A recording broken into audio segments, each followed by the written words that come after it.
Buenas, mis jóvenes Padawan, bienvenidos de nuevo al canal.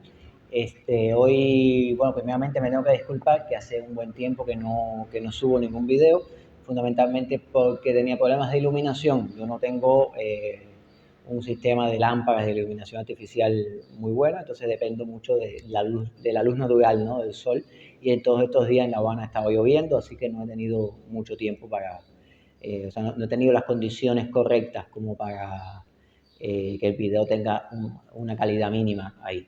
Así que una vez aclarado esto, pasamos al siguiente escenario de la ciencia ficción.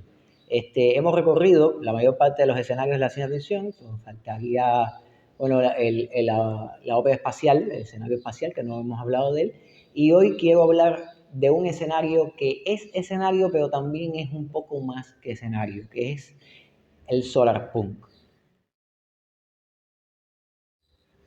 Para hablar del solarpunk, tenemos que el solarpunk es como una especie de escenario limítrofe entre el retrofuturismo y la utopía y lo utópico. ¿Por qué? Porque el solarpunk está hablando de un cambio de matriz energética. Es decir, básicamente podríamos decir que un escenario solarpunk es un escenario que posee es un escenario donde la matriz energética de la humanidad es un escenario de futuro, futurista, en el cual la matriz energética de la humanidad ha cambiado de combustibles fósiles o de energía nuclear, que son las energías tradicionales que conocemos nosotros, ha cambiado a energía renovable, a fuentes renovables de energía, fundamentalmente la solar. Es decir, la celda fotoeléctrica como esencia, como parte esencial como parte esencial del desarrollo de la humanidad. Por lo tanto, ¿se parece al retrofuturismo? Sí, porque los retrofuturismos cambian la tecnología, o sea, exploran cómo varían las relaciones sociales, cómo varía la estética del mundo en función de un cambio energético o de un cambio tecnológico. Esto propone un cambio tecnológico y un cambio tecnológico radical, es decir, no es como el futurismo de principios del siglo XX, por ejemplo, que asumía la tecnología actual y se proyectaba hacia el futuro asumiendo la misma tecnología actual. Es un futurismo porque generalmente se desarrolla en universos futuros, en fechas futuras, pero propone, en vez de una continuidad, en vez de una extrapolación de la tecnología moderna, lo que propone es un cambio radical en la tecnología. Ahora bien, no es un retrofuturismo porque no es un qué pasaría así, no es una ucronía, no es una parte de la ucronía. Los universos solarpunk rara vez son universos ucrónicos, son generalmente universos futuros. Y esto posiblemente sea una de las debilidades de este escenario, ¿no?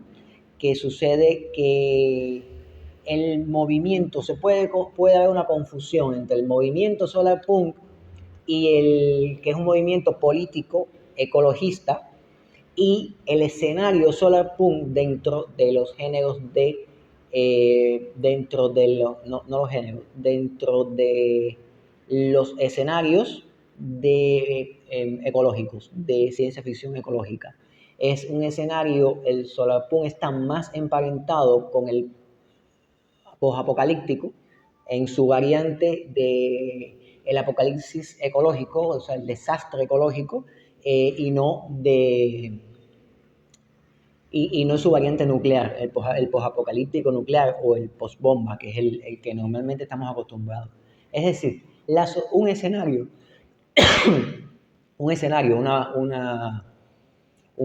solarpunk generalmente se trata de un universo post-apocalíptico, o sea, donde ocurrió un desastre ecológico y se cambió por fuerza la matriz energética de la tecnología y la estética de la tecnología, o un escenario preapocalíptico, es decir, la humanidad llegó casi al borde del colapso y se decidió cambiar la tecnología y la matriz energética. Por lo tanto, es un escenario futurista, está más conectado con el futurismo y un futurismo no trágico. ¿Qué sucede con esto?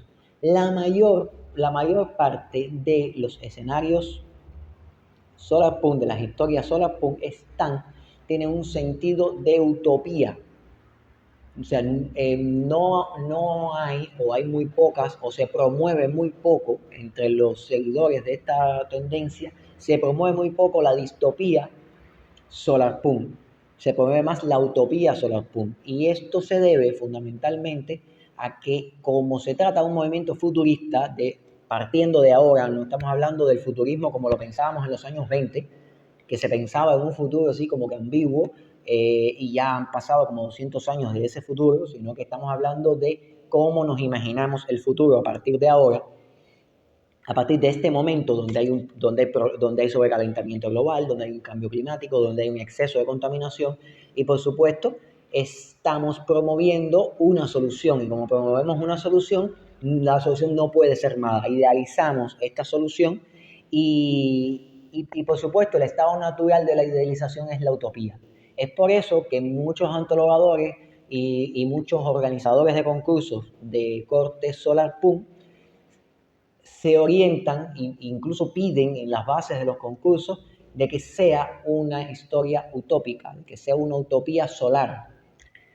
Y esto yo lo veo como una debilidad del escenario. ¿Por qué? Bueno, las partes fuertes de este escenario es un escenario futuro, o sea, estamos proponiendo un futurismo que no está desactualizado, es un futurismo interesante, es un futurismo que cambia porque la naturaleza tecnológica, la tecnología de las energías, de las fuentes renovables de energía y sobre todo la de las celdas fotoeléctricas es diferente radicalmente a la de los hidrocarburos, por lo tanto nos da la oportunidad de perfilar, de hacer una mitopoiesis, de hacer construcciones de universos maravillosas, en universos con una estética propia, que es muy bueno y muy positivo. Lo malo está en que si nos concentramos no en la parte visual, sino en la parte del elemento utópico, las utopías a mí en lo personal siempre me han dado mala espina. ¿Qué quiere decir? Yo no estoy en contra de una persona que quiera hacer una novela utópica o una microutopía, es decir, tenemos a nivel social, a nivel macro, a nivel de planeta, todo es utópico, pero hay pequeños problemas, pequeños asuntos personales, gente, seres humanos que tienen sus conflictos dentro de este universo que está bien. ¿Qué me pasa con esto? Lo mismo que me pasaba con la utopía socialista, con el concepto de futuro según la Unión Soviética, en la cual el futuro, sea cual sea, debía ser de comunismo y por lo tanto debía ser bueno. Esto a mí siempre me obliga a censura, siempre me obliga a coartar la libertad creativa. Nadie que me obligue a una utopía, eso siempre me da mala espina. No puede ser porque soy cubano, porque soy del Caribe y siempre tengo un cuestionamiento, siempre tengo algo que agregar cuando alguien me impone algo, sobre todo si ese algo es bueno. Cuando me imponen algo bueno, yo automáticamente empiezo a buscarle defectos y errores, que los tiene las fuentes renovables de energía, ¿no? Entonces, no estoy a favor de sobredimensionar la utopía por la siguiente razón. El mundo dista mucho de ser utópico. Entonces, ya en un mundo que dista de ser utópico, a mí me parece que para sobrevivir a él, al mundo real, a la realidad real, yo me creo mi propia utopía. Yo me creo mi propia burbuja que está llena de mis opiniones políticas, mis opiniones filosóficas, mis conceptos. Es una utopía que está reforzada por mis amigos, por las personas que piensan como yo y mantengo lejos, o lo más lejos posible, o lo más saludablemente lejos posible, a las personas que no piensan como yo y que me quieren sacar de su utopía. Eso es una cosa natural y normal que tengo yo y que tenemos todos los seres humanos. Por lo tanto, si yo quiero luchar por el bien de la humanidad, luchar por el bien de mi sociedad, promover un cambio en el mundo, yo tengo que salir de esa utopía, porque si no todo va a estar bien. Entonces, la ciencia ficción y la literatura fantástica en general es deber de ella sacarte de tu burbuja, sacarte de tu utopía, mostrarte los males y desdenes del mundo. La literatura en general debería hacer eso. Es decir, una persona que vive en el primer mundo es correcto que lea sobre los problemas de los países donde hay guerras en este momento, o donde hay hambrunas en este momento, o donde hay regímenes que no son como los de esa persona del primer mundo, regímenes que no son democráticos, regímenes dictatoriales, regímenes donde se violan los derechos humanos. Eso es importante. ¿Por qué? Porque te muestra que hay una verdad dentro de tu propia realidad, hay una realidad a la que tú no estás viendo. Ahora bien, la ciencia ficción y la fantasía te pueden llevar más allá por pura extrapolación. Si yo te voy a llevar a un mundo fantástico, yo te voy a hablar de problemáticas realmente importantes para sacarte de tu burbuja. Y más si yo voy a hablar del futuro. Si yo te voy a hablar del futuro, te tengo que mostrar un futuro suficientemente malo como para sacarte de ahí.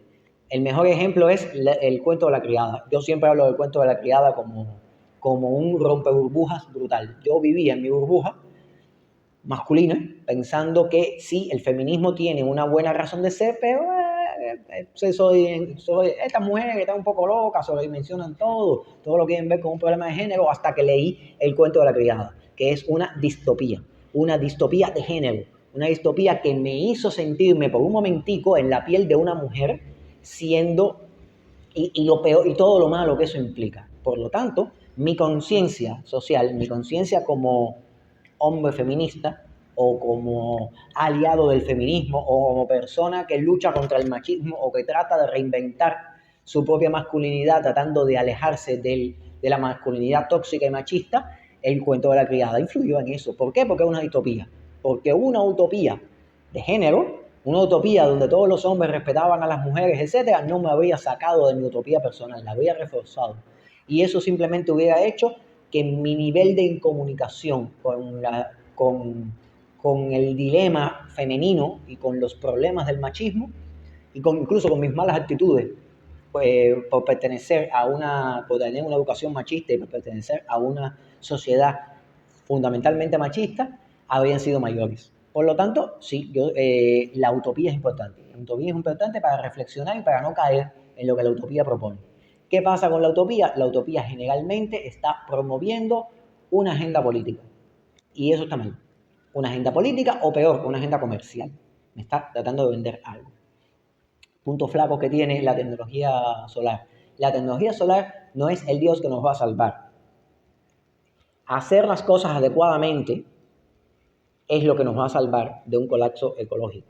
La tecnología de las celdas solares, una celda solar que es pequeña, pues puede ser grande, ¿no? Pero es pequeña en comparación con, tiene materiales que son tóxicos, que son altamente tóxicos, pero en pequeñas dosis. Si nosotros cubrimos, y aquí hablando ya como creador de ciencia ficción y también como físico, si nosotros cubrimos de paneles solares la superficie de la humanidad lo suficiente como para que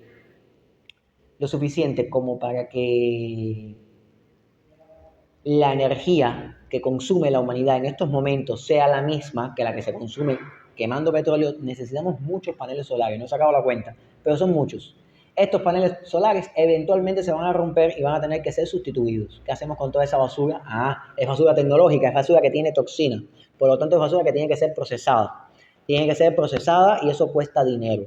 Y ahí viene el asunto, ¿no? El capitalismo, la empresa, siempre va a tratar de eliminar gastos. Es decir, si el plástico que nosotros generamos ahora mismo, producto de la matriz energética, del procesamiento del petróleo, si ese plástico nosotros no lo procesamos adecuadamente, ¿qué vamos a dejar por unos paneles solares que son 3 veces más tóxicos? ¿Dónde van a terminar esos paneles solares? ¿En África? ¿En América Latina? ¿O en el mar? Es decir, va a terminar en los países pobres haciendo un daño ecológico. Y tendremos un desastre y un apocalipsis ecológico lleno de buenas intenciones. Ahí hay una historia de ciencia ficción interesante, pero que no es utópica. Ahí hay un escenario solarpunk, pero que no es utópico. O sea, el escenario solarpunk, brinda sus propios matices. Que son buenos, que son necesarios, que son importantes. Ahora, no estoy de acuerdo con idealizar las cosas, menos el futuro.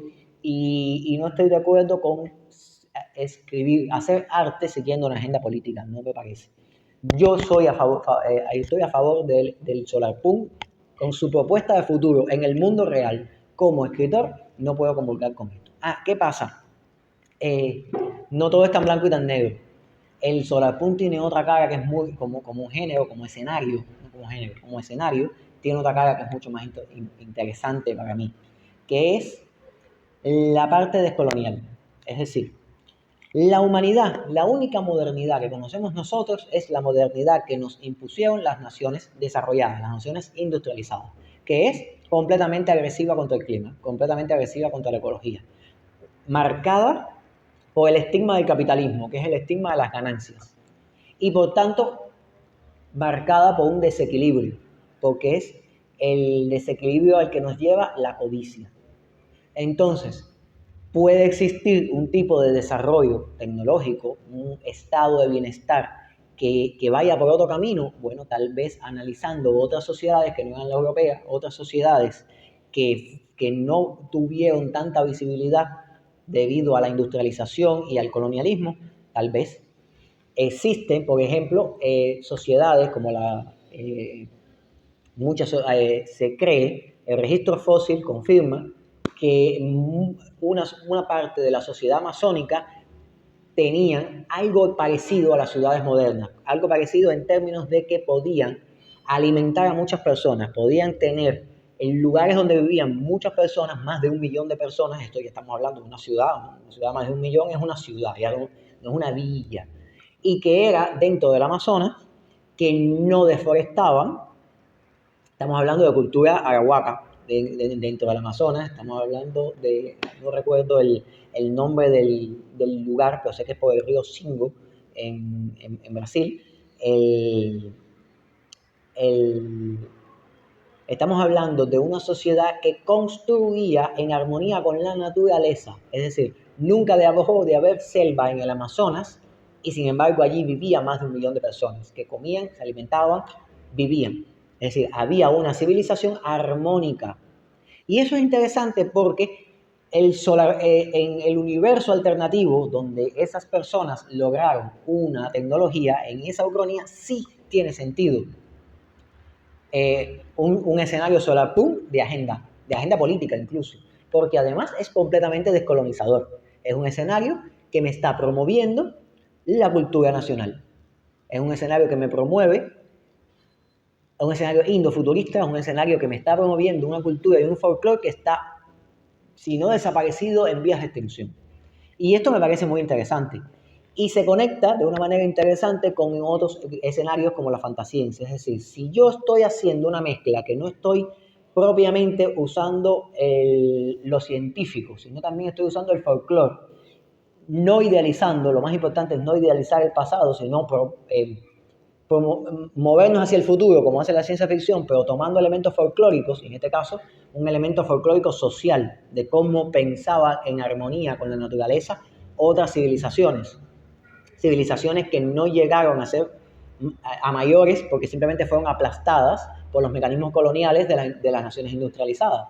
Quiere decir que en mundos alternativos, en ucronías, o en mundos ficticios, o en mundos futuros, en los cuales este folclore, esta filosofía folclórica, histórica, se mezcló con la tecnología de las celdas solares y produjo una civilización que camina por un camino diferente, con una estética propia, etcétera. Entonces no hay nada que me impida que un elemento mágico tradicional no esté mezclado con un elemento tecnológico.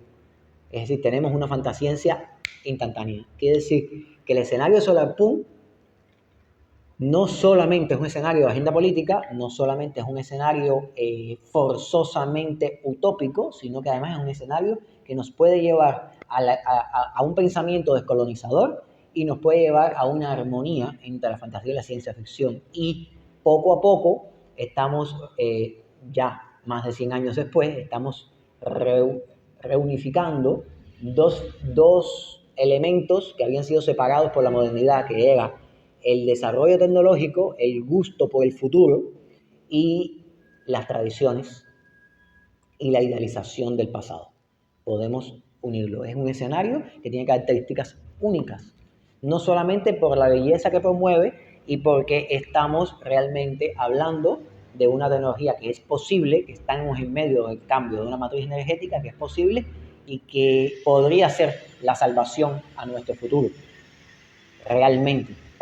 creo eso a nivel personal. Por lo tanto, sí, es un escenario que me garantiza muchas cosas, que es un escenario que me ayuda a, a tener una buena relación con el futuro, pese a que no me gusta su utopización, pero fundamentalmente porque es un escenario que tiene posibilidades infinitas y que todavía, al tratarse de un escenario tan joven, a un escenario tan próximo a nosotros, es un escenario que todavía no ha dado todo, no ha dado todas las novelas que podría dar. Y entonces creo que se puede apostar por el Solar Punk en términos positivos. Así que bueno, me faltaría todavía, para hablar de escenario, me faltaría el escenario de ópera espacial, que es un escenario muy complejo y muy grande y que ha tenido muchos cambios, es un escenario que se mantiene todavía, es un escenario de los primeros escenarios que tuvo la ciencia ficción ya desde el siglo XIX, de cuando todavía no se llamaba ciencia ficción, es un escenario histórico que todavía se sigue haciendo, todavía existe. Bueno, el movimiento espacial también todavía se mantiene, pese a todo, con sus altas y sus bajas, y entonces un escenario que pasó de lo especulativo a lo extrapolativo, y entonces falta ese, faltaría ese video, pero antes de, me lo voy a pasar por alto porque me gustaría hablar de cosas que no son escenarios de la ciencia ficción. Hasta ahora hemos hablado de escenarios de la ciencia ficción dentro de los elementos que les hablaba la primera vez a la hora de hacer un relato, ¿no? El nivel de realidad que se escoge, el